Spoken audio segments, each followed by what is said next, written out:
Yes. I think the screen can be seen, right? Yes.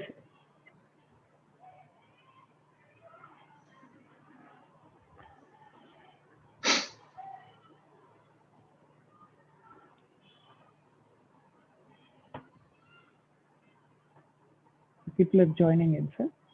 Yeah.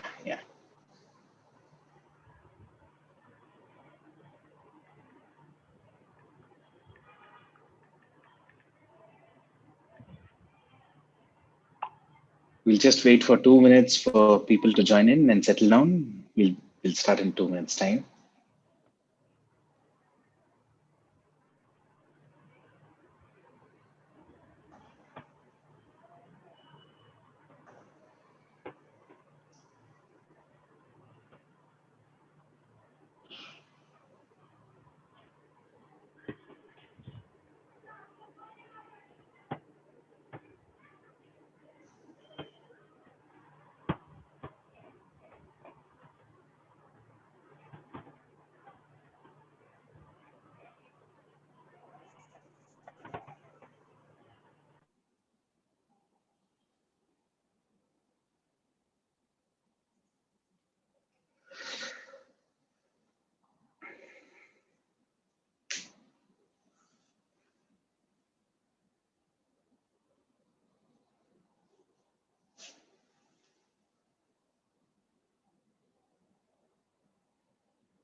Okay, I think as people are settling down, maybe we'll start off.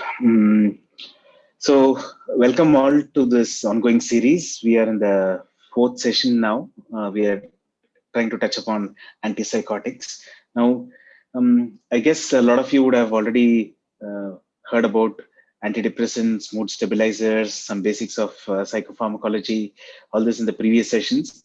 We'll be talking about antipsychotics, the good, the bad, and the ugly aspects of it, the side effects, the effects, the kind of choices of medications we can go ahead and do. I'll try to keep it with three things in mind. One is I'm trying to bring in basic sciences and connect it to clinical work we do. Second is give you a lot of practical clinical challenges we go through, and possibly also how we address or how can we become better clinicians at the end of the day so that we could help the people in distress at large. This is the aim of the whole session. So we'll talk about some basics and neuroscience aspects. We'll talk about the clinical challenges and those things which come and the possible solutions we can look at. You're welcome to keep posting some questions which comes up in your head, and I'll try to answer once we are done at around 9 o'clock. And if there are some questions which you post in the page we have, I might be able to answer you back about your question specifically on the email. Okay, so with this, I want to start with a question here for you. The question is very simple, but I want you to think about and answer the question. Antipsychotics are not useful in OCD, dementia, bipolar disorder, or depression. Where do you think antipsychotics are not useful is the question. We will be talking about antipsychotics, but my question is, where is antipsychotics not useful? Is it in OCD? Is it in dementia? Is it in bipolar disorder? Or is it in depression? Shriram, can you put up 4 choices for people to answer? Please go ahead.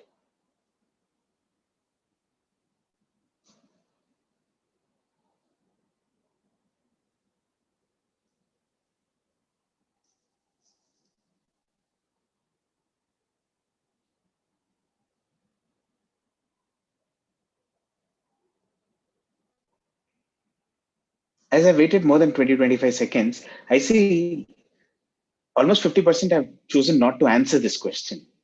They are seeing this poll on the question, on the screen, but they choose not to answer. I guess one of the reason I'm seeing that nobody is wanting to answer this question is because you're wondering, I mean, what question is this? Antipsychotics are not useful in, actually speaking, anybody who takes the definition of an antipsychotic is a medication which should be used against psychosis, is the definition. But we know that as clinicians, we do use antipsychotics in OCD, we do use antipsychotics in dementia patients, we do use antipsychotics in bipolar disorder patients, and we do use it in depression patients. But as a clinician, whenever we choose to use antipsychotics, the reason we use antipsychotics is different in each of this population. So even though it's the same agent, the reason we use is very different. Let me give an interesting point. I'm sure some of you, the clinicians, would have had similar experience. I had one of this patient of mine who booked up an appointment and came and met me, and he gave me some few pages of prescription, and he said, "Sir, I'm married last 1 year, and this is my wife's prescriptions. Can you see these prescriptions and say what is the diagnosis, or what is the illness, or what is the treatment?" First of all, uh, I was curious to know why has he come by himself, and that too carrying prescription. And obviously, with little bit of knowledge, we know most of the times they're going through some marital issues. Sometimes they want to look for separation, or sometimes they want to understand the other person's mental health problems. So he might have come with his own good and bad reasons. When I saw the prescription, I saw the patient was on risperidone 4 mg. Now, risperidone 4 mg is the only medication this patient was taking, and it was the patient was taking it for almost like more than 6 9 months. Now, when I saw this a few years back, with my basic knowledge of psychiatry, I used to believe, okay, if it is risperidone, basically the patient, if a doctor has given only risperidone, mostly the patient is suffering from schizophrenia or some form of psychosis. That's it. That's what I would have thought about. But today, because my knowledge has improved, or maybe confusion has improved, I will not think of that process alone. I will definitely think it could be psychosis, but I might also think maybe there are other reasons why the doctor might have prescribed only an antipsychotic. So we'll be talking about how the whole class of antipsychotics are just not treatment for psychosis. They have their own complicated strategies, treatment, side effects, problems, and even indications and contraindications. So we'll be talking about the challenges with antipsychotics and how colorful this whole bunch of antipsychotics are. So before we understand about antipsychotics, let's try to understand some aspects of psychosis. What is psychotic symptom? Now, psychotic symptom is something which can happen in patients who are suffering from psychosis. We all know that, right? But we also need to understand, over years we have seen there is definitely a role of antipsychotic medications being used in behavioral problems, in OCD problems, in dementia, and definitely mood disorders. So when you're talking about psychotic symptoms, you need to understand there are some conditions in psychiatry where we define that condition, or we diagnose that condition based on the presence of psychotic symptoms. Like, for example, if a patient has to be diagnosed with schizophrenia, he should have psychotic symptoms. Otherwise, you don't diagnose them with psychosis. A patient with delusional disorder should have delusions. Otherwise, you don't diagnose them with delusional disorder. A patient with mania with psychotic symptoms, a patient with severe depression with psychotic symptoms are little different. There, psychotic symptoms are not the prominent. They become associated conditions. Can you understand the difference now? Schizophrenia is an example of a defining condition where the psychosis which we see in the patient is the primary reason why we make the diagnosis. Whereas when you're talking about an associated condition, we are talking about conditions where psychosis can be seen, but it is not the primary requirement for you to make diagnosis. To give example, a defining condition example could be schizophrenia, delusional disorder, unspecified psychosis, and all those can be examples of defining conditions where psychosis is the core feature of your diagnosis. But what about associated features? When you're talking about associated conditions, you're talking about associated conditions like dementia patients. Now, dementia patients need not have psychosis, but we do see psychosis as a component in a lot of dementia patients. Delirium patients can have visual hallucinations, auditory hallucinations, and those.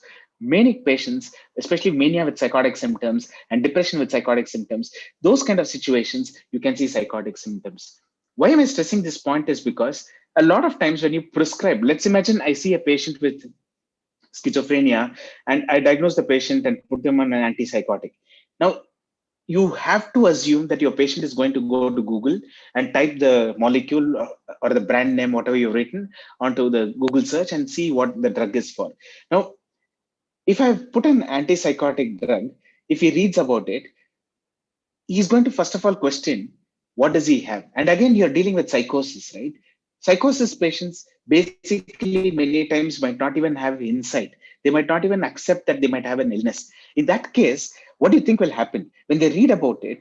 They might refuse to take the medications and those things. So it's a common problem today that if you don't basically explain the patient why you need to give the medication and tell the reason why you have prescribed the medication, they are going to read on the net and decide, okay, this is why the doctor might have decided. Like the reverse happens in some patients. In depression patients, when I add a small dose of, let's imagine, aripiprazole as an augmenting agent, the patient goes and reads, why is this new molecule added? They read about aripiprazole, and the first few indications will be about schizophrenia. The patient is scared and doesn't want to come back to me. The reason is they believe the doctor is thinking I have schizophrenia. Actually, my reason of adding aripiprazole would have been just to augment. So it's important for you to understand that when you prescribe the patient, he is going to go and do a Google search. And it is good for you to give some information before he does wrong search and get confused and unfortunately not take medicine, which only hampers their quality of life. So if we tell them whether this is the diagnosis, this is the reason I'm giving this medication, at least briefly a few salient points, it helps them to become more compliant and understand. Now, lot of times as medical doctors and as well even basic professionals who are entering into psychiatry would think psychosis means delusions, hallucinations. When I've interacted with a lot of undergraduate students, I ask, okay, can you tell me some symptoms of psychosis? They'll say delusions, sir. If I give another 10 seconds, they'll say hallucinations. And there they stop. They don't think anything else can be psychotic presentations. But in routine practices, we know there are a lot other ways in which patients present.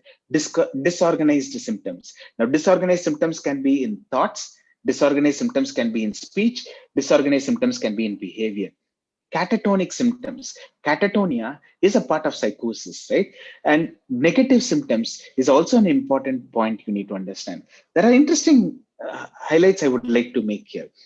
When you see the kind of practice you see, you end up seeing some patients who present with very difficult diagnostic challenges. Like recently, I saw this young girl who's about 17 odd years who has not been going to school for about 4 years now, has refused to go to school and sitting at home. Now, 4 years, she hardly has gone out of the house about 5, 6 times. And that too, most of the times, she's been forced to go to meet a mental health professional. She would meet once or twice and then stop going.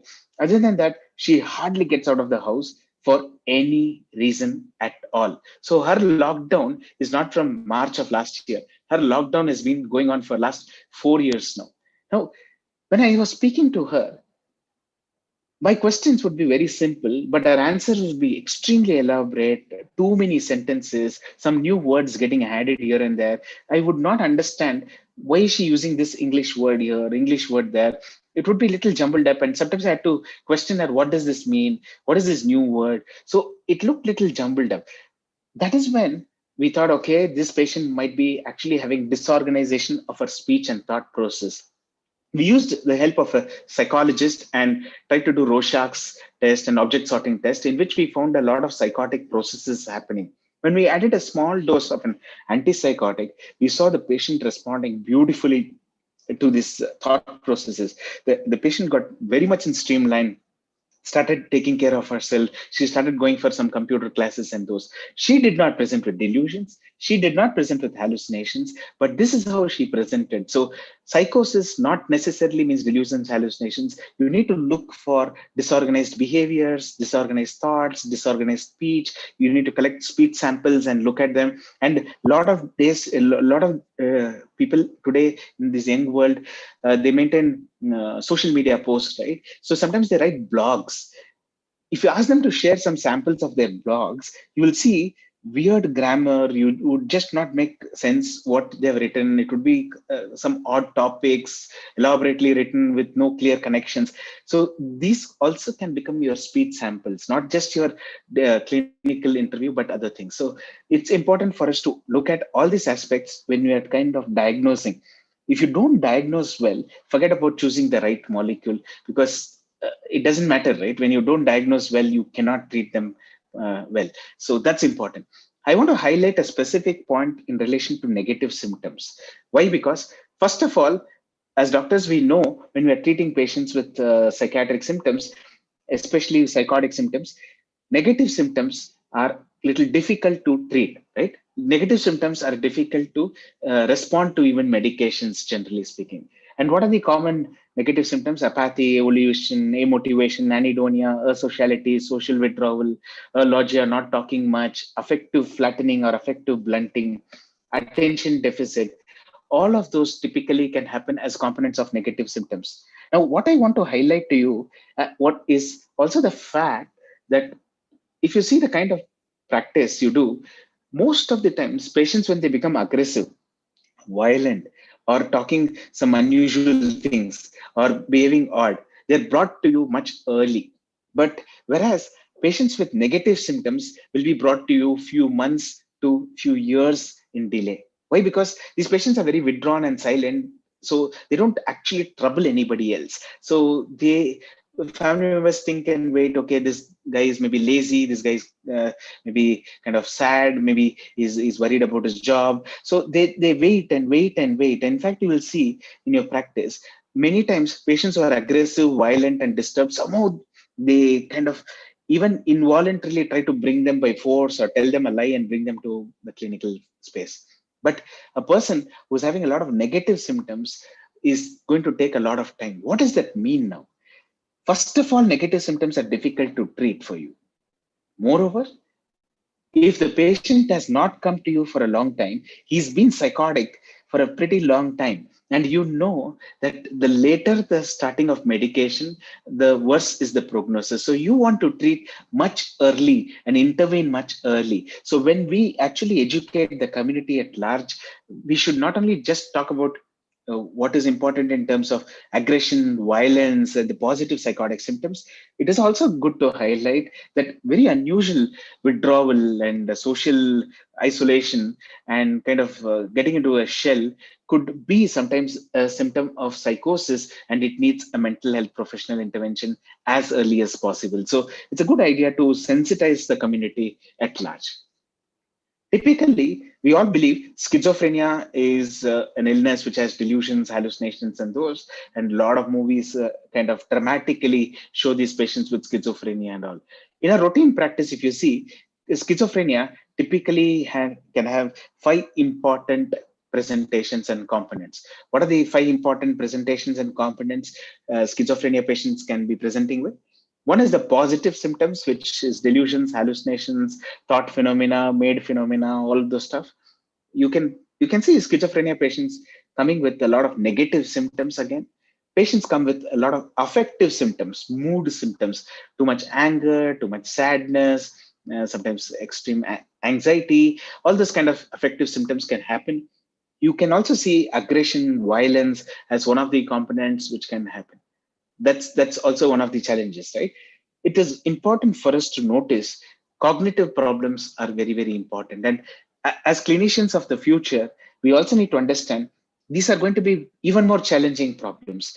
Why? Because today a lot of population whom we see are working population, and these are people who are working in industries and software industry, technology. They are kind of dealing with high levels of cognitions and those. So basically, if they have even a 10-20% residual deficit which is left behind when we treat them, you need to understand they need a lot of rehabilitation process, cognitive remediation, and those things. Otherwise, they're going to struggle on their day-to-day practice. You want them to retain their jobs and go back to work. They would want to go, but they might not be able to perform at their earlier best. So it is important for us to identify cognitive problems, talk to a good neuropsychologist, assess for it at the earliest, try to do interventions, try to work with cognitive remediation and those things. So it becomes important. as a clinician, for us to not just look at delusions, hallucinations are the positive components or the aggressive components, because those are what will scream to you. The patient's behaviors will scream to you. He is violent, family members are concerned.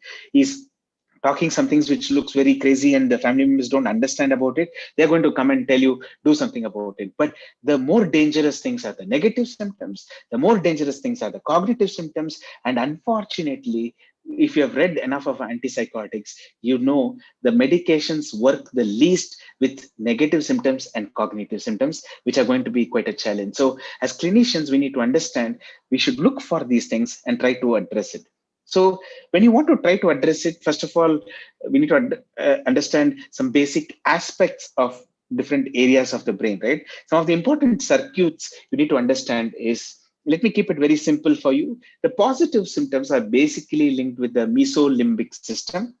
The negative symptoms are typically linked with the mesocortical system, and not just the mesocortical system. It is also linked with the prefrontal cortex, nucleus accumbens area. So negative symptoms, nucleus accumbens, prefrontal cortex, mesocortical areas, whereas the positive symptoms are typically linked with the mesolimbic system, is what you can remember.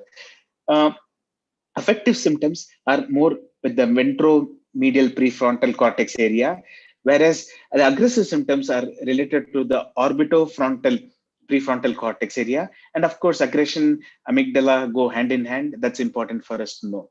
So when you're talking about the cognitive symptoms, it is important for us to know that DLPFC, the dorsolateral prefrontal cortex, is an important area which is known to be linked with dysfunction with cognitive issues.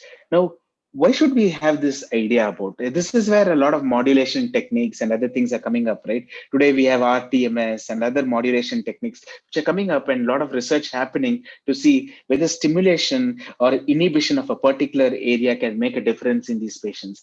And we know these are areas where pharmacology stops and other modulation techniques starts. So we need to look at these strategies to work for. So every patient with psychosis is just not about delusions, hallucinations, and bringing down positive symptoms. You also have to ask yourself, how much of negative symptoms does this patient have? How much of affective symptoms? How much of aggressive symptoms? How much of cognitive symptoms? Look at all those things and then plan your strategy.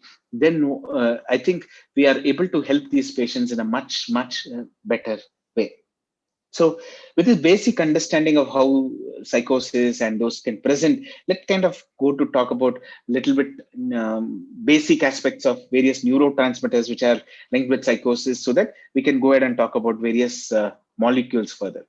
So one of the questions which I put up here is a simple one.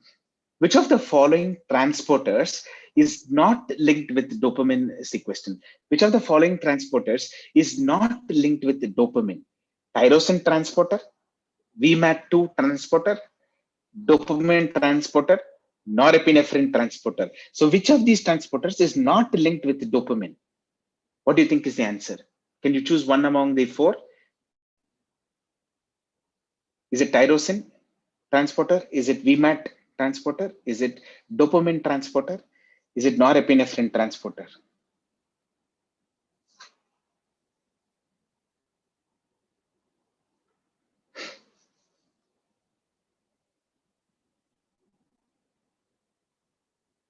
Okay. This is an interesting question. I see about 12% of people telling dopamine transporter is not linked with dopamine transport. I mean, dopamine, which looks little obviously weird, but it's important for us to realize. If you see, 32% of them have said choice one, and another 32% of them have said choice four. Now, what is the answer? The reason I asked you this question is because, see, when we read basic sciences, right, it is very volatile. It runs away from our heads, right? We need to keep revising. So if we kind of remember in small capsules, it makes us feel good about the subject we are reading. So I'll make it easy for you, and I'll also tell you the answer for this. D is dopamine, right? D is dopamine. Dopamine is which alphabet, by the way? Alphabet number? 1, 2, 3, 4. A, B, C, D. D is alphabet number 4. So let's try to remember 4 things here. What you need to know is when you're talking about dopamine, there are 4 transporters you should know. There are 4 transporters you should know. One is the tyrosine transporter or the tyrosine pump, which brings in the tyrosine, which is required for your dopamine. Okay. Now, next point you need to know is the other transporter, VMAT. The third one is the DAT, that is the dopamine transporter. And the fourth one is the norepinephrine transporter. So all the 4 which were given in the choices are transporters which are important for dopamine. Please remember alphabet D, fourth alphabet. So 4 transporters are required. The tyrosine pump is required to bring in the tyrosine. The tyrosine hydroxylase is the rate limiting step, right? Which kind of converts it into dopa, and then the dopa decarboxylase ultimately converts it into the dopamine. Now, the VMAT is something which is extremely important in today's thing, because a lot of research is happening around VMAT. What is this VMAT? VMAT stands for vesicular monoamine transporter 2. Vesicular monoamine transporter 2. So as the name suggests, it takes the ready dopamine and puts it into the vesicle and stores the dopamine in the vesicle. So that work is done by the VMAT. The dopamine transporter basically is a reuptake of dopamine, and norepinephrine transporter. So some of you have answered norepinephrine, thinking, why will norepinephrine transporter be linked with dopamine? You need to understand, dopamine transporter works only on dopamine, but norepinephrine transporter works on norepinephrine as well as dopamine. So that's the point here. So it's good for us to know there are 4 transporters which can be linked with dopamine. I am sure if you listen to this, you will never forget what are the 4 transporters which are linked with dopamine. Like that, let me teach you one more 1, 2, 3, 4. What 1, 2, 3, 4 I want to teach you now? These are 4 enzymes which you should know, which are linked with dopamine. What are the 4 important enzymes we should know? One is the tyrosine hydroxylase, which I just told is the rate limiting step. Another one is the dopa decarboxylase, which is the next enzyme which is important in relation to dopamine synthesis. These 2, MAO-A and MAO-B, is involved in the degradation of dopamine. The catechol O-methyl transferase is another enzyme which is involved in the degradation of dopamine. So the third and fourth one in enzymes here are linked with the degradation. The choice 1 and 2 here are linked with the synthesis of dopamine. So totally 4 important sets of enzymes are linked with the dopamine. D alphabet is the 4th alphabet. So 4 enzymes: tyrosine hydroxylase, dopamine decarboxylase, MAO-A and MAO-B inhibitors, and of course you have the catechol O-methyl transferase. So that's another interesting point for us to know. Shall we go with one more 4 now? No, 1, 2, 3, 4, which is linked. What are these 4 now? These are the most important things as a clinician. There are 4 important pathways which are linked with dopamine. What are the 4 important pathways? The mesolimbic pathway. Next one is the mesocortical pathway. The third one is the nigrostriatal pathway. And the fourth one is the tuberoinfundibular pathway. Tuberoinfundibular pathway. Let me highlight a point here for us to remember as clinicians. The mesolimbic pathway is the pathway which is linked with the positive symptoms of schizophrenia. Mesocortical pathway is the pathway which is linked with the negative symptoms of schizophrenia. Nigrostriatal pathway, many of you would have already heard about it, substantia nigra, Parkinson's disease. So it is linked with the extrapyramidal symptoms, right? EPS, adverse event, which happens with a lot of our antipsychotics, is linked with the nigrostriatal pathway of yours. Tuberoinfundibular pathway. Where is the tuberoinfundibular pathway linked with? A lot of patients with antipsychotic use, what happens to them, especially in women? One of the biggest challenges is amenorrhea, right? Amenorrhea, which happens. Amenorrhea is because of increase in prolactin levels. Patients can end up having galactorrhea. Let me give you an interesting point here. I remember this lady who was about 59 years old, who came and met me. Her husband was about 60 years, and they were working the husband was working in a public sector company. And as per policy in the public sector company, what was the policy is, at age 60, when they retire, they would not be able to get specialist services of a psychiatrist or other specialists in that hospital.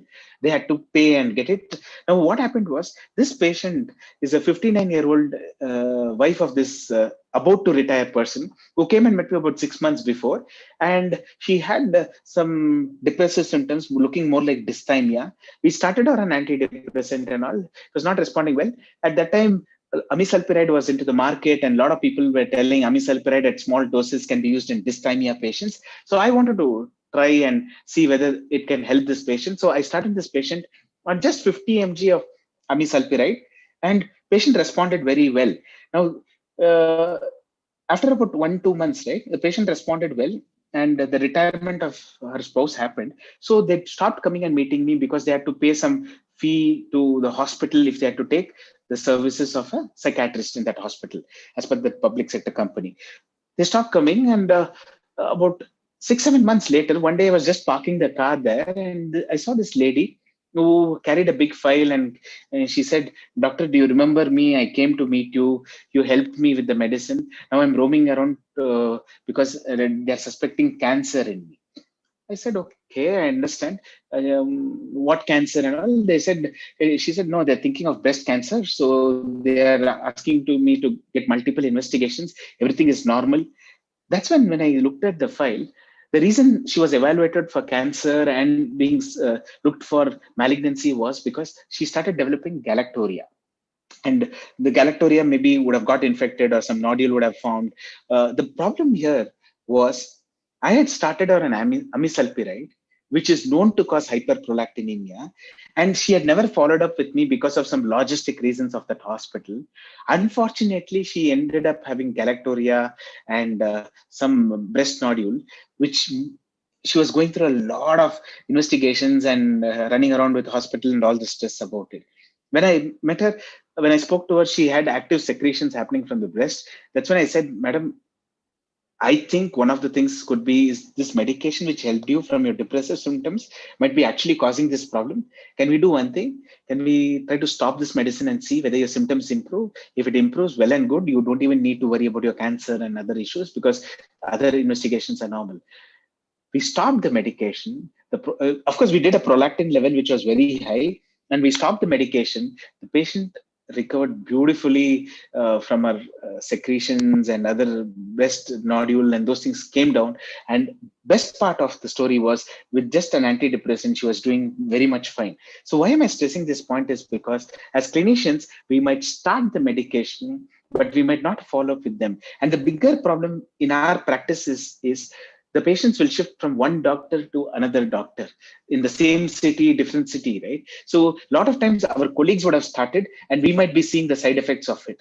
So it's good idea for us to communicate among ourselves. Let's imagine there is a Dr. A who has started a medication and I see the side effect of that in my patient when they have come to me because somebody would have told, "No, go to this doctor is better." So when they come to, it's a good idea for us to communicate among our own colleagues and say, "Boss, you remember this patient, you started medication. I saw the side effect in this patient." So this also helps all of us to become on the same page and help ultimately the community of these patients who are actually suffering and who need the best help. So look for these things. That's when you can understand and remember. To summarize all these things, 1, 2, 3, 4, 4 transporters, 4 enzymes, 4 pathways, very useful. It will help you. This whole slide is basic neuroscience of dopamine all put together in simple way. Okay. Now, I think which is the next number after 4? 5, right? Now, 5 will be very unhappy because you're talking too much about 4. So let me make 5 also happy. You need to understand there are 5 basic receptors of dopamine. Dopamine 1, dopamine 2, 3, 4, and 5. In this, basically, they say in neuroscience, there is this D1 family of receptors. D1 family of receptors is nothing but the D1 and the D5 receptors. Okay. The D2, D3, and D4 are considered as the D2 family of receptors. So D2, D3, D4 almost function similar. So it is considered as the D2 family of receptors. The D1 and D5 are together, which is called as the D1 family of receptors. So D1 family is a stimulant of the cyclic AMP, whereas D2, 3, 4 reduces the cyclic AMP. That's the basic difference which happens between the D1 family and the D2 family. Another interesting point I would like to highlight to you is this dopamine is modulated by serotonin. Now, serotonin is the other neurotransmitter, right? We did speak extensively about it in the depression segment. So you need to understand serotonin doesn't only work on mood, it kind of modulates, it kind of smoothens the functioning of the whole dopamine. Why is it important? Is because you need to understand when you're treating aggression and impulsivity, many times you would have seen in your clinical practice when you add patients with SSRIs, especially fluoxetine and all, we have seen a lot of impulsive behaviors coming down. It is not just the serotonin pathway. Indirectly, they change the modulation of the dopamine system. Why do you think SSRIs might be playing a role in addiction problems? We do use it in many of the technological addictions and other things, right? We'll talk about this at a later session when you're talking about addiction issues. Now, I would like to just highlight to you a fact that serotonin also has a role indirectly to modulate the dopamine functioning. So that's an important point for us to know. Now, since we are talking about serotonin and dopamine, it is important for us to understand there is another important chemical which you cannot forget to talk about. And a few years back, when, of course, when we were doing a post graduation, well, these were just one small paragraph here and there telling schizophrenia has some link with glutamate and those. Today, you will have huge chapters talking about glutamate and those. If you if you want to get Nobel Prize, I think this is the neurotransmitter you should focus at. If you want to get uh, to work on research of the future, this is the neurotransmitter you should be looking at, because glutamate is uh, a Pandora's box by itself.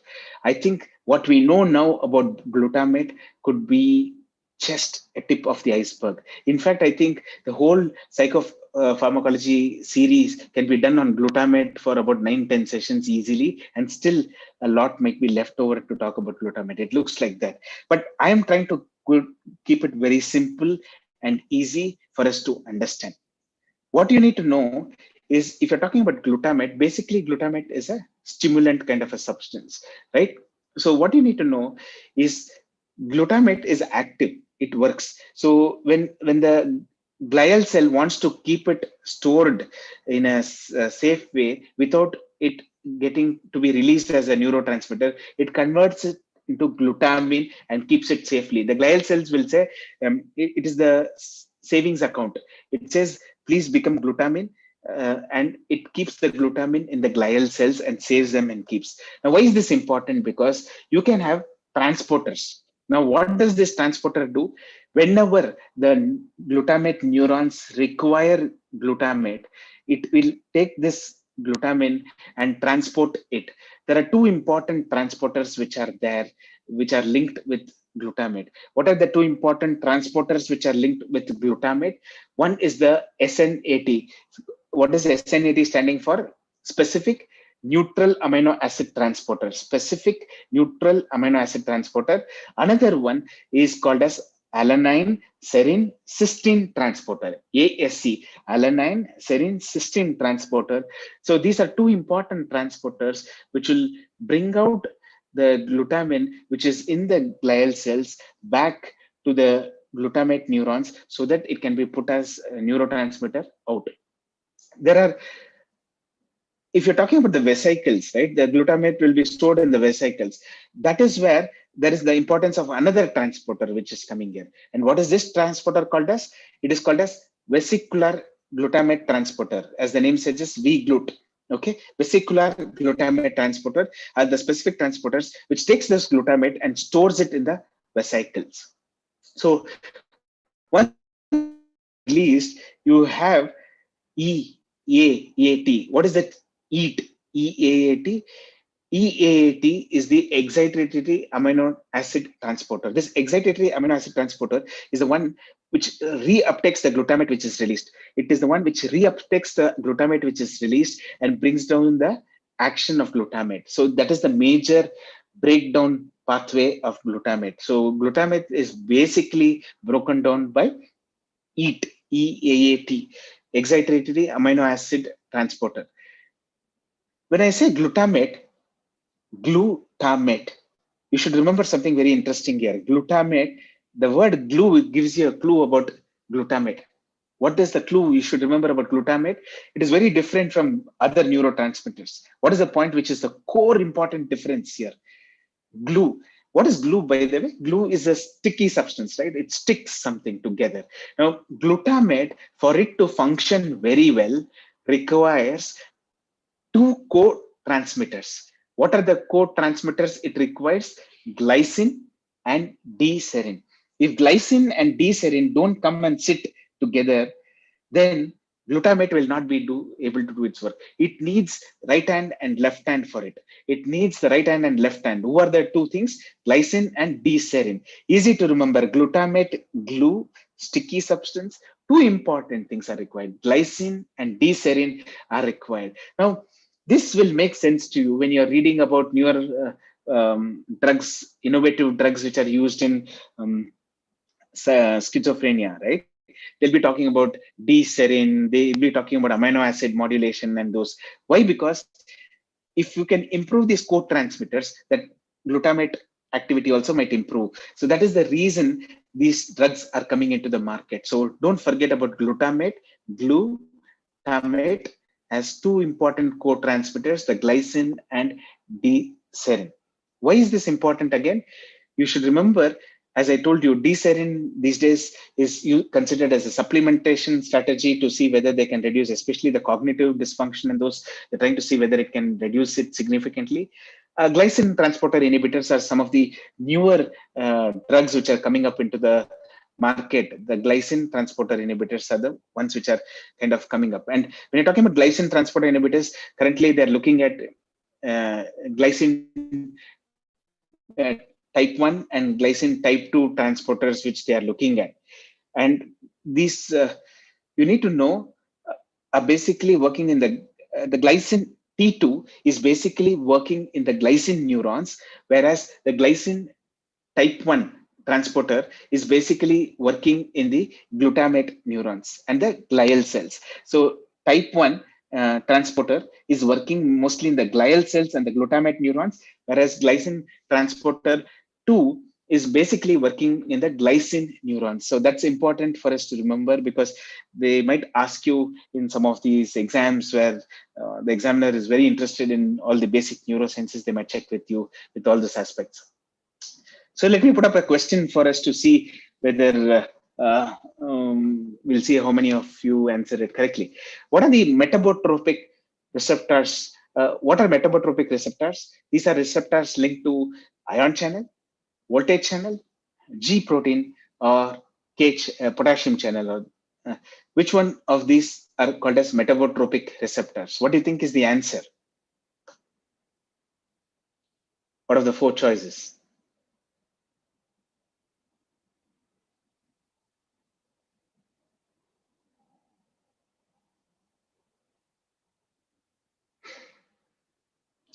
Looks like a pretty easy question for most of you, because 64% to 65% of them seem to have answered it as choice 3, which is the G protein.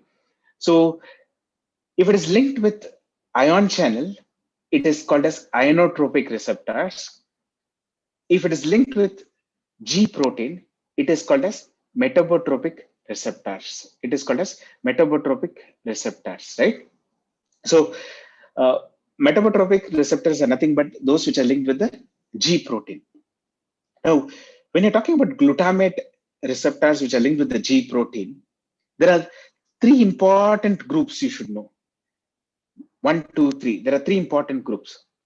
The group 1 is mostly post-synaptic in nature, whereas group 2 and 3 are mostly pre-synaptic in nature. Understood? The group 1, which is actually post-synaptic in nature, is extremely important for us because it is linked with another type of glutamate receptors. Now, the glutamate receptors metabotropic type is linked with the G proteins. Now, there are three important types, 1, 2, and 3. In that, if you take the type 1, which is the most important one in the postsynaptic receptors, it is linked with another type of glutamate receptors. What is the another type of glutamate receptors which it is linked with? It is linked with ligand-gated ion channels. These ligand-gated ion channels are nothing but called as ionotropic receptors. So metabotropic means G protein, ionotropic means ion channels.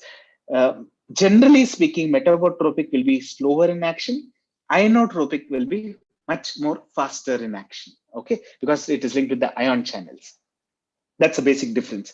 Now, when you're talking about ligand-gated ion channel, which is linked with glutamate, there are three important ion-gated channels we need to understand: the NMDA receptors, the AMPA receptors, and the kainate receptors. NMDA receptors are nothing but N-methyl D-aspartate.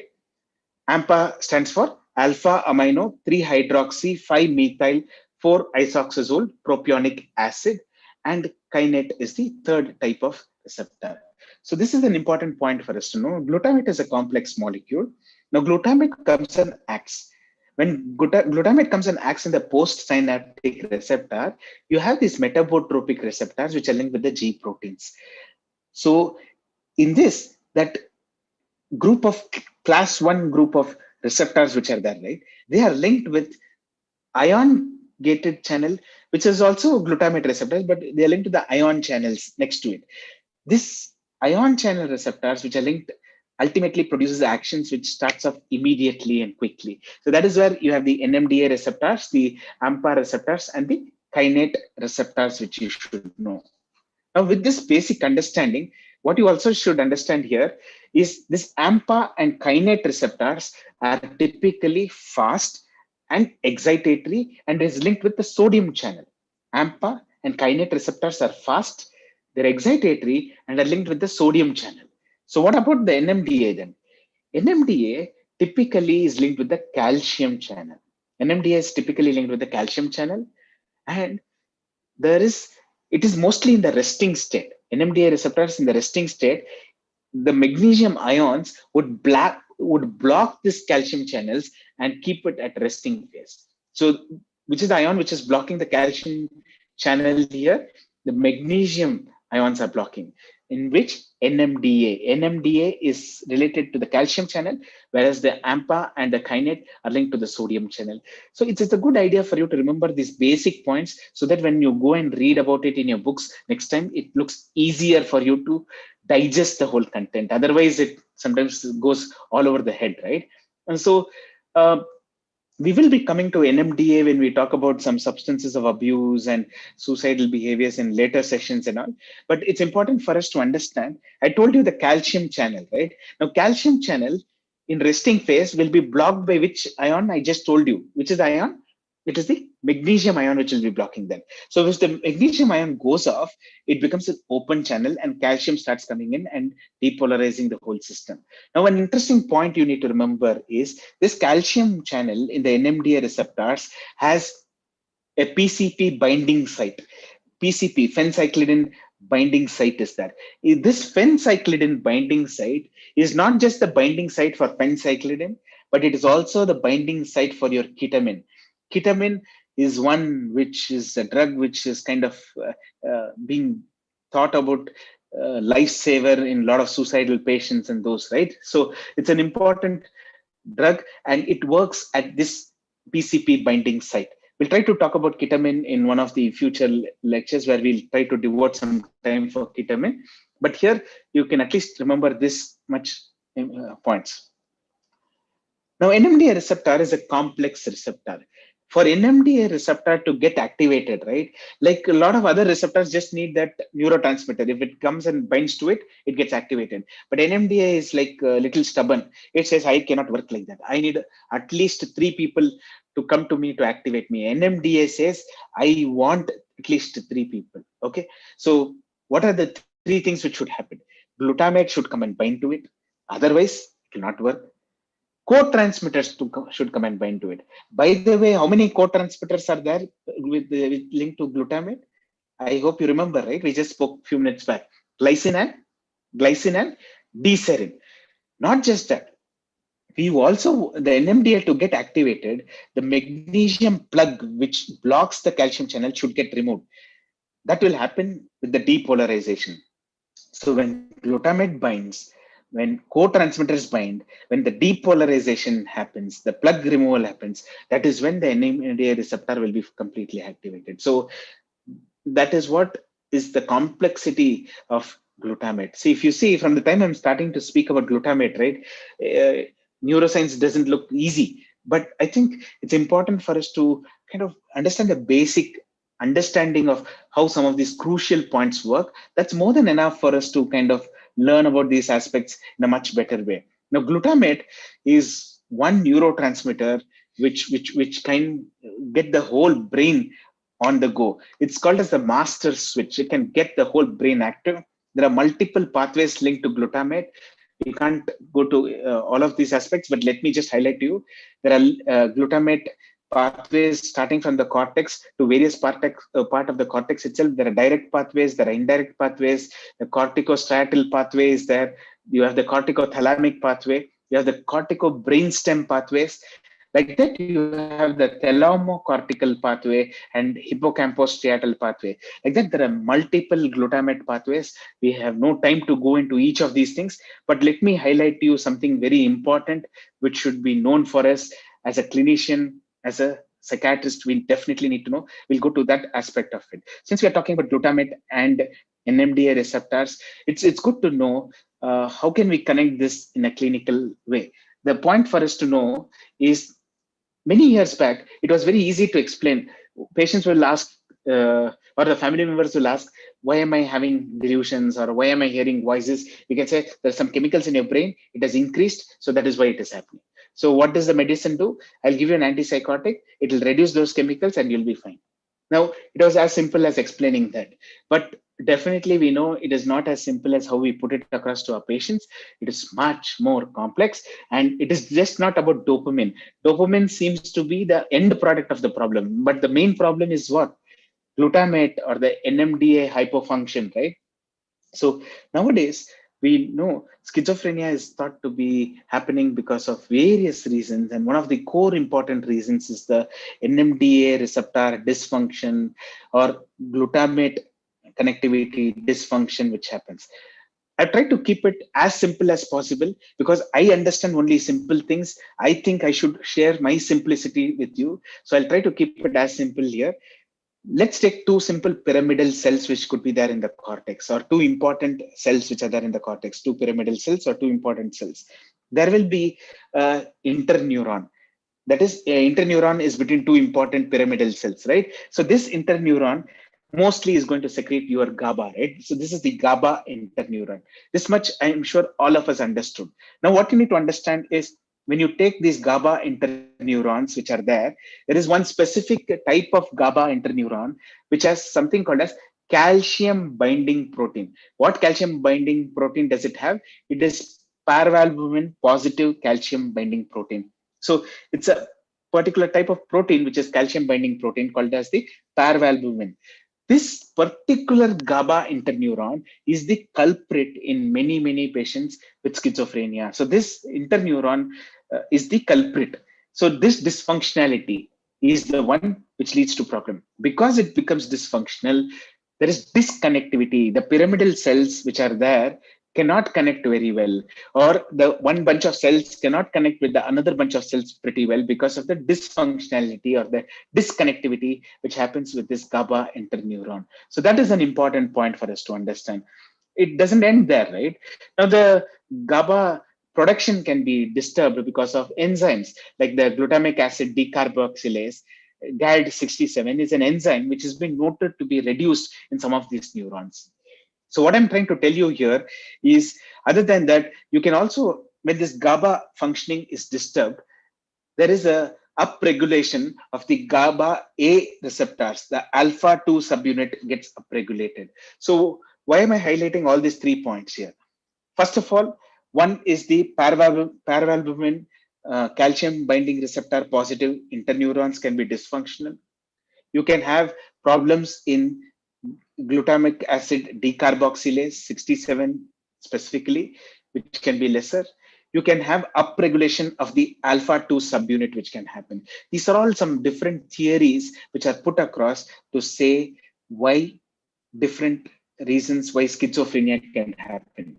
Now, this also highlights the fact today, if you're reading textbooks and about schizophrenia, right, you will read about a lot of genes, and those genes are linked to, some of them are linked to the paravalvumin, some of them are linked to the glutamic acid decarboxylase, some of them are linked to the GABA A receptors, like that. You need to understand these genetic components are linked basically to this slide ultimately. So the crucial point, at least as a postgraduate, for us to know is to remember the paravalvumin positive GABA interneurons are one of the basic areas of disconnectivity, which can lead to various problems. You can have different kinds of genetic issues. Some of the genes which contribute for schizophrenia are dysbinding, dystrobrevin binding protein. Like that, there are many others. Like you have the disrupted gene in schizophrenia. You have the neuroregulin, like that. We can talk about different genes. That's a different topic. Let me leave it here as of now. But what you need to know is these genetics of schizophrenia basically says the circuit gets biased in these patients. The patients are in a particular vulnerable state. This biased circuit, when it reaches the right time, or rather the wrong time, the patients end up developing schizophrenia. So that is where you should know two important points: epigenetics and epistasis.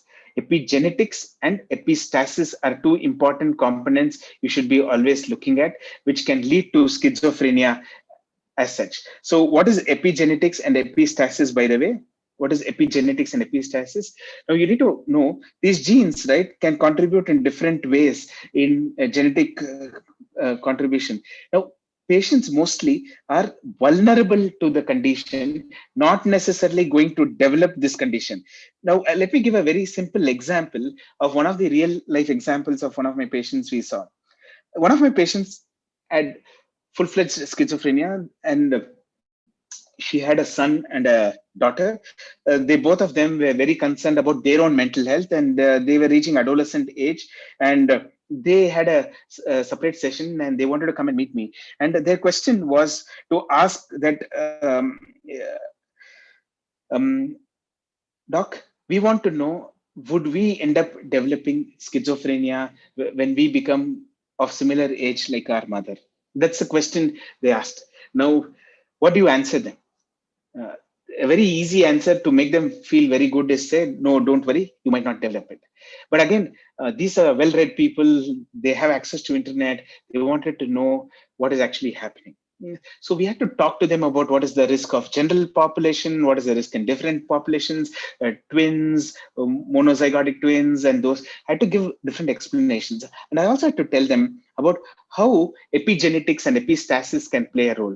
Now, epigenetics is basically how some particular genes can get silenced or activated, and epistasis is how different genes can modulate based on the presence of other mutations and those. Basically, there is an orchestra of genetics which happens, right? And you need to understand the orchestra is going to constantly keep changing. If there is a child sexual abuse history, some genes can get off and get on. If there is use of weed, some genes can get off and some genes can get on. Like that, lifestyle, past experiences, other psychiatric conditions, parenting, and the kind of lifestyle experiences they have as in the growing years, all of this can play a role. So you need to give various ideas and tell them some things which is better avoided. Now, this guy, why I'm telling this is because the girl and the boy are um, monozygotic twins, and dizygotic twins. And what happened was the girl went on to do studies and stayed back in India with the family. The boy went ahead to study in US. Now, when he was in US, he was studying in his campus. Obviously, weed use was pretty rampant, and he got into regular weed usage, and he started having florid psychotic symptoms. And I'm not telling it's the weed which causes it, but with a family history of strong schizophrenia running around in his family, he was already vulnerable. He was it is quite expected that if he's getting into early age weed use, he's getting into trouble. So if you look at all these things, that's when you can highlight these points to your patients and explain to them why they need to be considering uh, to deal with the specific conditions and how you need to address. Now, I think glutamate is so interesting to keep talking about. So I will leave it here. But before I leave here, I would just like to highlight one important point in relation to glutamate. Then we'll move on to talk about various antipsychotics which plays a role in these glutamate and those things. So and dopamine connections. So glutamate, if you're looking at, I told you the basic problem or hypothesis is the disconnection, right? One glutamate neuron to the other glutamate neuron, there is disconnectivity, which is the culprit. Now, because of this disconnectivity, three major things happen. One is there is glutamate toxicity. And in your biochemistry, you would have read glutamate toxicity leads to neurotoxicity and neuronal cell death, right? So glutamate toxicity is not a good thing. So when glutamate neurons get overstimulated, because GABA neurons are inhibitory. Now, when these inhibitory neurons are washed off, there is overstimulation, which can lead to glutamate toxicity. So that is one of the reasons why schizophrenia worsens over a period of time with every episode. Second important point you need to understand is glutamate goes and stimulates the mesolimbic areas and works on the mesocortical areas. Now, you need to understand it works by two different ways, direct pathway and the indirect pathway. When it works directly, it stimulates and it leads to more dopamine release and leads to the positive symptoms in the mesolimbic area. But in the mesocortical area, it indirectly stimulates, so goes and ends in the GABA neuron, and the GABA neuron ultimately works on the dopamine receptor. So thereby, in mesocortical area, it causes hypofunctioning. So if you look at glutamate, same glutamate in the limbic area will lead to hyperfunctioning of dopamine. In the mesocortical area, it will lead to hypofunctioning of the dopamine. Hyper in limbic area, hypofunctioning in the cortical area, same glutamate. How? Direct pathway, indirect pathway. Direct pathway, it stimulates the dopamine. Indirect pathway, it kind of leads to the hyperfunctioning of the dopamine. So this complexity explains the positive symptoms and negative symptoms which are related to schizophrenia, right? Now, when you're talking about basically antipsychotics, we know antipsychotics work on dopamine receptors and serotonin receptors, right? But it doesn't work only on dopamine receptors and serotonin receptors. It seems to work on many other receptors like histamine, cholinergic receptors, norepinephrine receptors. It also works on various transporters, the serotonin transporters and the norepinephrine transporters. So antipsychotics don't just work on dopamine, don't just work on serotonin. They seem to work on multiple other receptors. So that is one of the reasons you end up having a lot of side effects and of course effects too. Conventional or typical antipsychotics are those which blocks basically the D2 receptors, dopamine receptors or the D2 receptors. Whereas what is atypical? Atypical is something which is going to basically block the dopamine as well as the serotonin receptors, the 5-HT2A receptors in specific.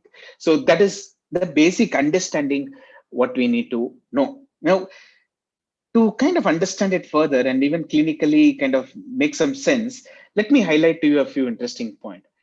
They always say if a patient wants to have response, he should also have some side effects. Now, this is a very crude way of putting across. I remember many years back when we were in the practice, right? Like when we were learning, at that time, a lot of typical psychotics are used. We used to see extrapyramidal symptoms very commonly. So the dosage used to be increased till the level where the patient starts developing a little bit of extrapyramidal. When extrapyramidal symptoms are seen, we used to assume, okay, 80% plus dopamine receptors are already blocked. So it was an assumption that you require at least 80% of receptors of dopamine to be blocked so that you get some antipsychotic effect. Understood? If you block more than that, you end up having side effects like hyperprolactinemia, extrapyramidal symptoms, neurolepsis. Basically, what is neurolepsis?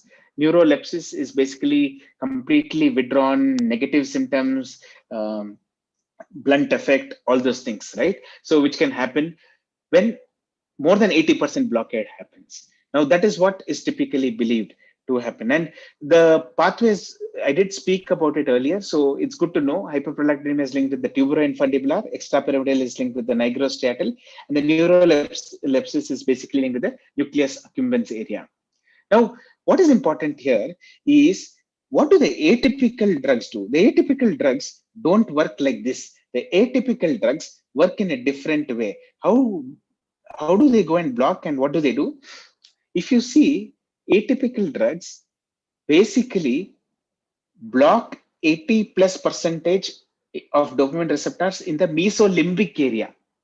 And we know mesolimbic area is what is mostly linked with the positive symptoms of schizophrenia. So it brings down the positive symptoms, but it has a much lesser blockade of the mesocortical area, nigrostriatal area, and tuberoinfundibular area. So what does the atypical antipsychotic block do?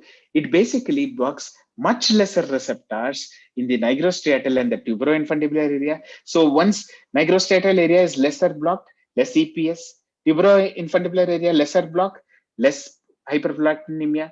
When mesocortical areas are lesser blocked, what happens is it seems to have its own effect of procognition, and atypical antipsychotics relatively have a little better response to negative symptoms, right? Especially clozapine and to some extent amisulpiride are some of those drugs which are spoken to have specific effect on negative symptoms. So that's basically because of a little lesser blockade of the dopamine receptors which happens. Now, you need to understand this is the basic difference which brings in. Now, a typical antipsychotic almost does what you really want. Because when you're giving antipsychotic, what is your aim? You want to block the dopamine receptors, mainly where the positive symptoms are happening. And where is the positive symptoms arising from? The mesolimbic area. So let's go and block that completely as best as it can. And atypical end up blocking 70% to 80% only, and not more than that many times. So that is the reason why atypical is supposed to be having lesser EPS in those. Now, people over conclude. People conclude and believe, okay, that means atypical is better, typical is bad. Is it true? Do you think it's true? We know typical also works well, atypical also works well equally. Typical has neurotoxicity, atypical has what? Metabolic toxicity, right? It has a lot of metabolic toxicities and other problems which can happen. So that's something which you should know. To highlight about the atypical drug and how it works, let me kind of ask you this question. So let us see whether you're able to answer it properly. Which of the following drugs has more potent blockade of dopamine compared to 5-HT2A receptors? Compared to 5-HT2A receptors, which of the following ones have more potent dopamine blockade is the question. So what do you think is the answer? Is it clozapine, aripiprazole, lorazepam, risperidone? That's something which has been asked here. Blockade of dopamine is more with which one? Risperidone, lorazepam, aripiprazole, or clozapine?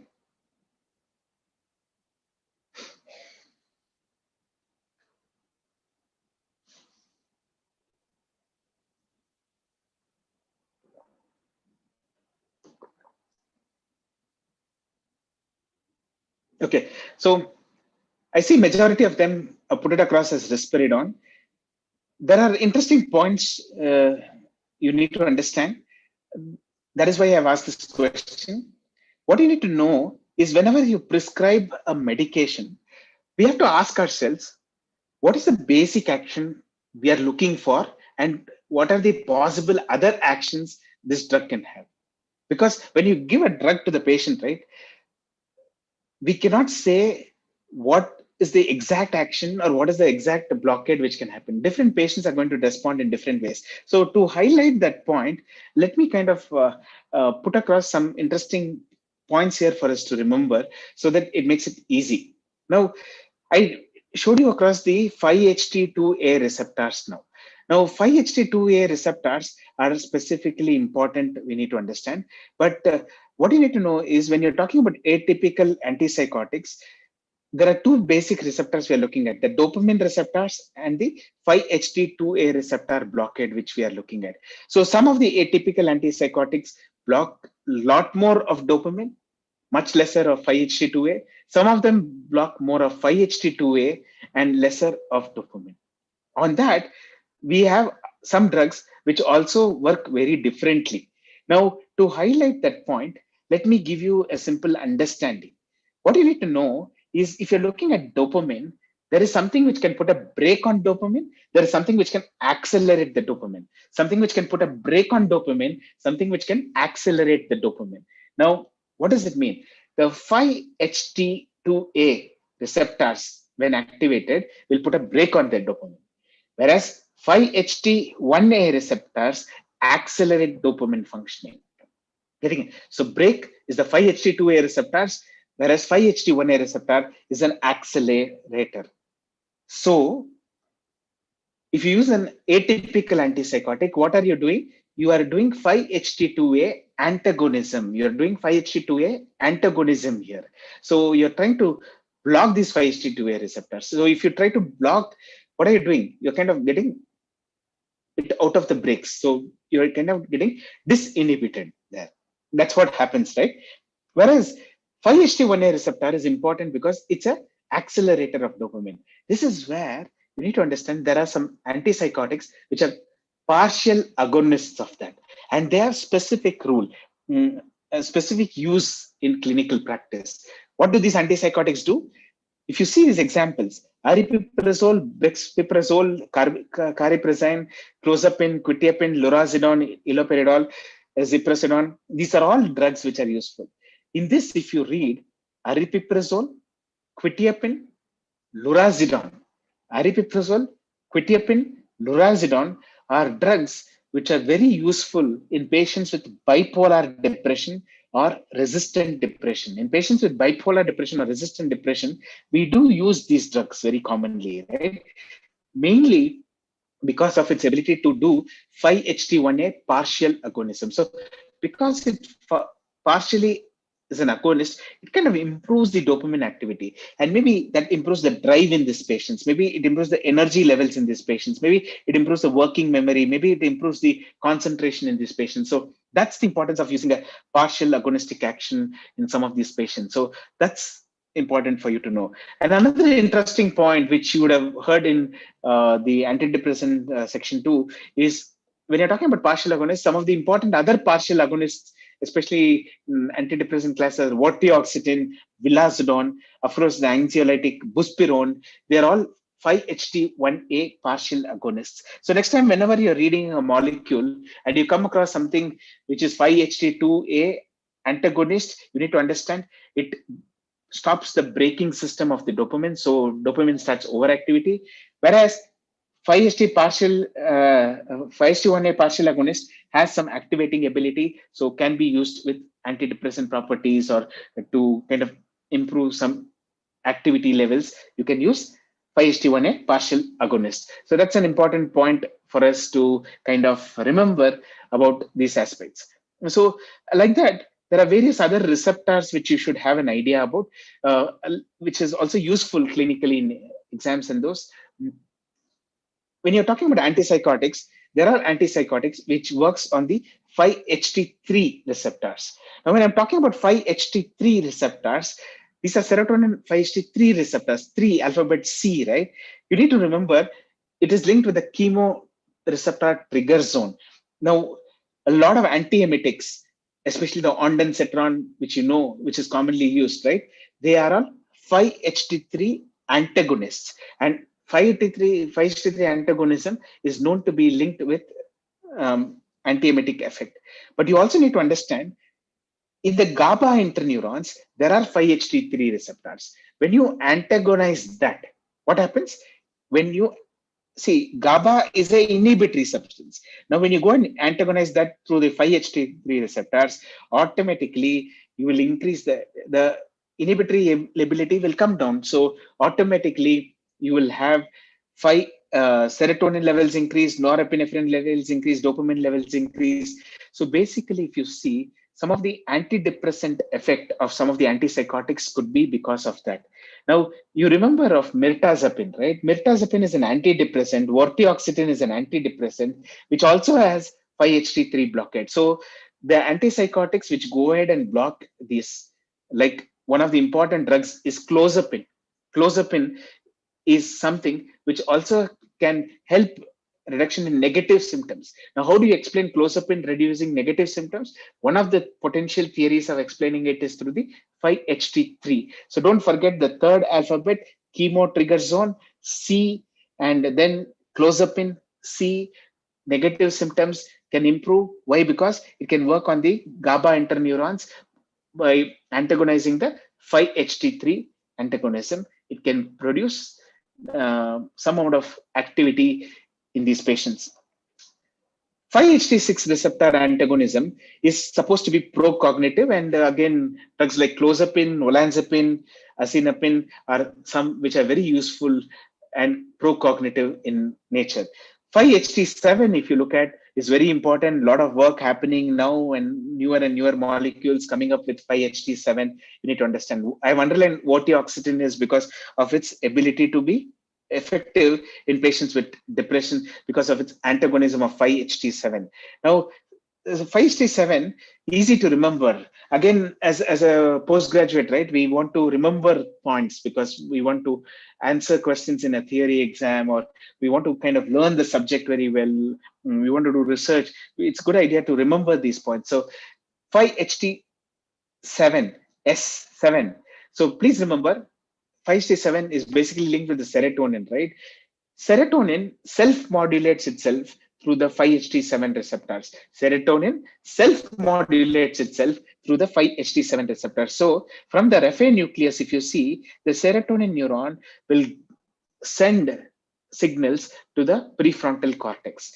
But one branch of it will automatically come back through the GABA interneuron and stimulate the serotonin. It has a self-modulatory mechanism. So serotonin, yes, self-modulation, yes, it is through the 5-HT7 receptor. So what will happen when there is a 5-HT7 blockade? So when there is a 5-HT7 blockade, what happens? The GABA neurons will not be activated. When the GABA neurons are not activated, GABA signal will not be there. GABA is inhibitory. When the inhibition is lost, it will become overactive. So serotonin will be improved and increased in the prefrontal cortex. So that is where you have your antidepressant action. So next time when you read about these blockades, I am hoping that you have a better understanding of what is actually happening. Now, let's go back a few years back when we were kids. We would have read about Goldilocks principle, right? Now, the three bears, not too hot, not too cold, and those. Let me go ahead and talk what I'm trying to tell here about antipsychotics. When you're talking about antipsychotics, if you look at typical antipsychotics going and blocking the whole of the dopamine receptors, you need to understand partial uh, uh, partial blockade is what is typically seen in atypical antipsychotics. In atypical antipsychotics, partial blockade is seen. One of the best examples I can give you is you have drugs like aripiprazole, brexpiprazole, and cariprazine. These drugs, ABC, aripiprazole, brexpiprazole, and cariprazine, they all have a partial dopamine agonistic action. They have a partial dopamine agonistic action. Okay, so they kind of partially agonist of the dopamine. Now, what is important here for you to know is in some patients, they will stimulate the dopamine more. In some patients, they might stimulate the dopamine less. When they stimulate the dopamine more, that's where you can have nausea and vomiting, is what you need to understand. Or patients can have positive symptom worsening. Some patients, when we start them on aripiprazole, they become more agitated, more restless, more worsening of positive symptoms, extremely nausea and vomiting. So that can happen. Or the other side, you can also have patients where the antagonism is too high. So the blockade is too high, which can lead to extrapyramidal symptoms and akathisia, which can come in. That's important for us to remember how you can use the same drug to increase and decrease. Now, why I'm highlighting this point is because a good clinician, when he has given a medication and a patient comes for follow-up, you don't abruptly stop one molecule and start another molecule because they have a side effect. You also ask yourself, okay, the dosage which I'm giving, is it working for the patient or not? The symptoms reducing. Is there some unwarranted symptoms which are happening? Those are questions which I have to ask myself before I decide whether it should be given or not to be given. So you need to understand a typical antipsychotic prescription is not as easy as, okay, dopamine blockade, chapter closed. No, there are different receptor blockades and different actions which can happen. Now, one interesting point of a typical antipsychotic, which I would like to highlight to you here, is quetiapine, for example, is going to go and block the transporters, the serotonin transporters and the norepinephrine transporters. Now, by blocking the serotonin and the norepinephrine transporters, they increase the level of serotonin and norepinephrine. There you have your antidepressant action.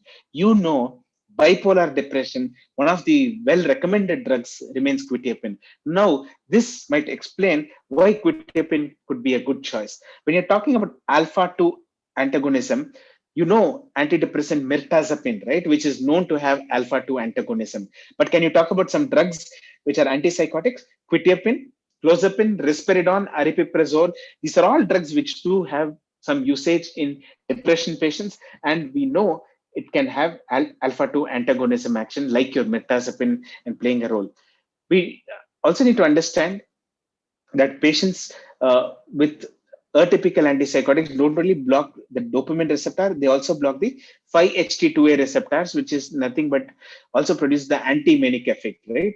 The aripiprazole and cariprazine are examples. Now, they having 5-HT1A activity, which I mentioned to you, is also extremely important for you to know. Please remember, anxiolytic effect and sedative effect are very, very important for us to know. There are just few other important points I highlight to you before we wind up for the day, because it's a huge topic, but I'll highlight to you some very clinically relevant points. When you're talking about sedation, what you need to understand the neuroscience behind it is very simple. When you're talking about sedation, there are three important blockades you should remember. What are the three important blockades you should remember? M1 blockade, H1 blockade, alpha 1 blockade. So M1 blockade, H1 blockade, and alpha 1 blockade, if these three things are happening significantly, the antipsychotic is going to be pretty sedative in nature. So all of your sedative drugs, like your clozapine is one of the sedative drugs, olanzapine are sedative, quetiapine is sedative, they all actually work on M1, H1, alpha 1, which leads to the sedative effect you need to understand. So that's an important point which I would like to highlight here. Like that, you also need to understand one interesting point which I would like to specifically mention here. As a clinician, we always will see people who are elderly. And in elderly, we need to understand every fall matters. Every fall matters, especially in elderly patients. Whenever you prescribe an antipsychotic, you might have already heard about black box warning telling about sudden cardiac death, which can happen. So you should be careful about that. So you should not give very high dosage right away, slowly titrate up, and those that a lot of us might know. But one simple thing which we miss many times is every fall which matters. What am I trying to highlight to you here? Alpha 1 blockade. Alpha 1 blockade can be central alpha 1 blockade, peripheral alpha 1 blockade. Now, central alpha 1 blockade can lead to sedation. Of course, when patients are very sedated, they might be drowsy, they're going to the restroom in the night, half sleepy, dark room. These elderly patients slip and fall, and they have a hip fracture, they become bedridden many times, and then they develop pneumonia, bed sores, they are in the downhill course. So that's why every fall matters. When you start an antipsychotic, be careful whether the patient might develop alpha 1 blockade, which leads to hypotension. What is also important you need to understand is peripheral blockade can happen. Now, peripheral blockade can lead to orthostatic hypotension by itself. Which are the important antipsychotics which can cause peripheral blockade? Clozapine, quetiapine, risperidone, iloperidone. Now, quetiapine and risperidone specifically, a lot of psychiatrists prescribe in elderly population because it's quite tried and tested, and a lot of elderly population, we know we can use it pretty safely. But both of them have a lot of alpha 1 blockade potential. If you don't ask these patients, they will never even report to you. If you don't ask their family members, are they steady enough to walk to the toilets by themselves? Have they had recent falls here and there? Have they slipped more frequently these days. When they try to get up, do they feel giddy? If you don't ask these questions, they will never ever tell you. When will you come to know about them? The patient's relative will come and say, sorry, madam, we couldn't bring him for follow-up. The reason is because he's become bedridden because he has had a hip fracture. How did the hip fracture happen? Because of a fall. What could be one of the reasons for the fall? Alpha 1 blockade, orthostatic hypotension. So look for it, try to see, change the molecule sometimes, increase the fluid intake, sometimes reduce the dosage of antihypertensives. Those are things which we need to look at and try to handle these kind of scenarios in a much better way. So looking for this will matter. Now, no discussion of antipsychotics will end, especially if you're talking about atypical without talking about metabolic toxicity. It's very easy for us to say that atypical antipsychotics looks the best. And today, if you're going to sit in your chamber, you'll see all medical representatives coming and meeting you and talking only about atypical antipsychotics. You will only read typical in your books. You will hardly prescribe, you'll hardly see in prescriptions and those. Does it mean atypical is good and typical is bad? Actually, you need to understand, not necessarily true. By atypical, you can have a lot of other problems which can happen. Some of the biggest important culprits you need to understand for metabolic toxicity is clozapine, olanzapine. Other than clozapine is one of the best antipsychotics, right? But it still is one of the most metabolic toxicity is what you need to understand. So olanzapine, one of the main reasons why a lot of psychiatrists might be avoiding as a first choice is not because of its ability to work, its ability to cause side effects, especially metabolic side effects. So be careful. Risperidone, quetiapine, again common drugs. Ziprasidone and aripiprazole are drugs which are less toxic metabolically. So they are much better choices in people who are extremely obese and people who are already having very high BMI weight and those things. There you can consider that. Now, clozapine, olanzapine, risperidone, quetiapine, they all drugs, if you look at, along with mirtazapine, right, have something in common. That's why I've given it here. So it's important for you to know they have antagonism of 5-HT2C and H1 blockade, which happens. 5-HT2C and H1 blockade, which happens, which is one of the important things which is important for you to kind of know here to remember. Now, mirtazapine also blocks these two things, 5-HT2C and H1, that is histaminic receptors. Now, what studies have shown is if blockade of both the 5-HT2C and the H1 together happens, then the metabolic toxicity seem to be increasing very, very high. Now, mm, uh, this is something which I would like to highlight to you, which is important as good clinicians for us to look at in our clients and help them at the earliest possible. There is a recipe of problem which is getting cooked as we are treating our patients, especially with psychosis. One of the important ingredients of this negative recipe is the negative symptoms. Patients who have negative symptoms, they'll not have an active lifestyle. They'll be very withdrawn. They'll be kind of not able to follow simple exercises and other activities and those. So negative symptoms makes them have a sedentary lifestyle. And we all know that psychiatry patients on drugs or without drugs are more prone to have substance use disorders and conditions, especially nicotine use. More importantly, even in patients who are treated with antipsychotics, we know sometimes the antipsychotics can cause negative symptoms and dysphoria, which is self-medicated by using nicotine, right? So substance use disorders are way more commoner in this population. Third important recipe of this is the metabolic symptoms which can happen because of the bad lifestyle and the drug induced state. So what are we doing here? We are cooking a problem. We are cooking a problem of negative recipe for the patients. The patients have negative symptoms. They have substance use disorder problems. They are taking antipsychotics, but the antipsychotic is further causing its own problems in terms of weight gain and dyslipidemia. With this dangerous combination, what happens is it's important for you to know that they're all interlinked, each one leading to the other problem more and more. And if you don't identify this and intervene at the earliest, you miss the patient, you miss helping these patients and kind of supporting them and getting better. So it is always good to check BMI, weight, fasting blood sugar levels, triglyceride levels periodically, at least 3 months once, for us to kind of know what are the metabolic parameters which are going by, so that this recipe which is getting built in the patients can be stopped at some point of time, because there's a negative recipe with these ingredients. We don't want these negative recipes to be there. That's an important point for us to know. Now, I will highlight one last important point, and which will stump us always and make you possibly read about antipsychotics a lot more in days to come. Now, uh, if you see this picture, who comes to your mind? Some South Indian, some actor. I guess you're able to guess. There's this superstar, right? Why am I putting it across the end of the talk here? One of the reasons is, uh, if you read all the antipsychotics, it'll be one side, one chapter. If you start reading about clozapine, it'll be something else.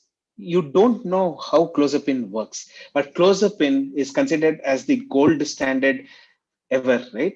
So, out of all the antipsychotics, clozapine remains the gold standard, and it has its own action. It works very differently with patients, and they respond different. They have a different set of side effects. They decrease the seizure threshold.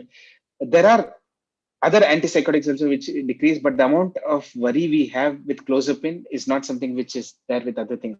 Agranulocytosis, which is a serious concern, myocarditis, which is a serious concern with clozapine, is not that much with any other drug. Salivation, which is an important side effect with clozapine, is not that common side effect with this.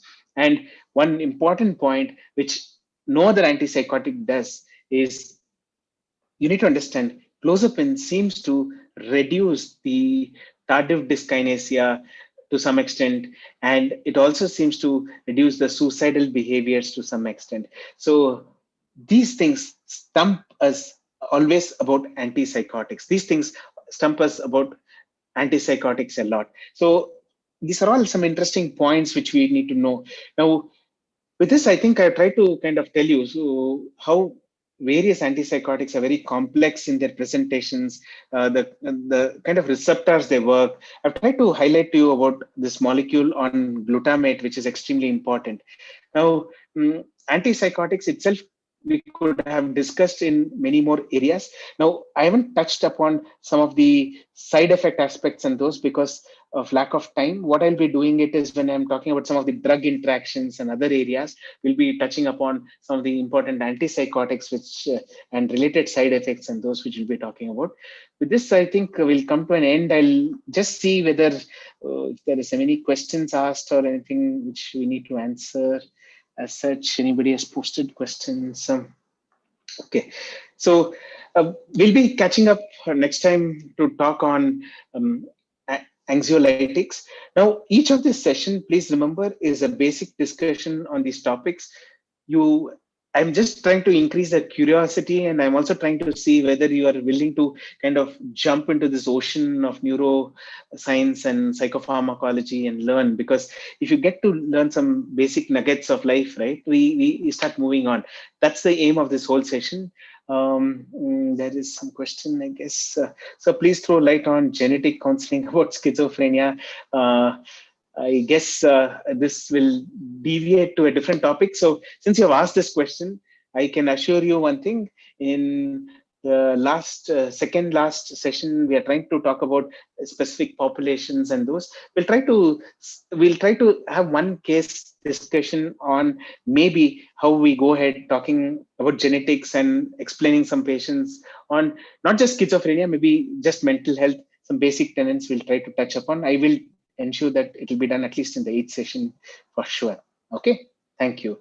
Thank you very much. Have a great day. Be safe. Take care. Thank you. Thank you all.